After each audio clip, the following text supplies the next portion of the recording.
mene se nalazi žalostan ostatak nekada jedne od najuspešnijih fabrika, ne samo u Zrenjaninu, nego i u tadašnjoj Jugoslaviji, fabrike čarapa Udarnik.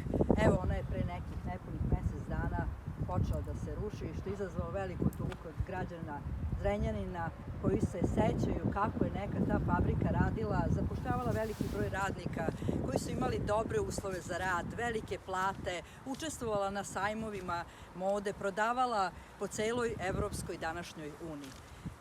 2009. preuzelo je Agencija za privatizaciju, a 2018. godine država ju je prodala jer nije mogla da nađe adekvatnog kupca koji bi nastavio proizvodnju, prodala ju je firmi domaćoj koja će tu graditi stanove.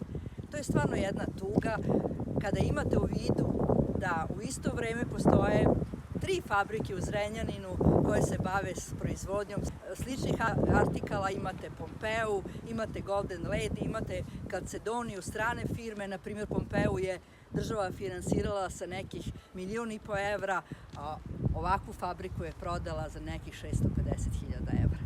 Zar nije mogla država da nađe kupca ili da uloži u tu fabriku te pare i subvencioniše nekog domaćeg privrednika koji bi sigurno našao tržište na zapadu, zato što tržište Evrope je preplavila jeftina kineska proizvodnja koja se pokazala nekvalitetnom i sada se na tržištu Evrope traže kvalitetni proizvođači takve robe.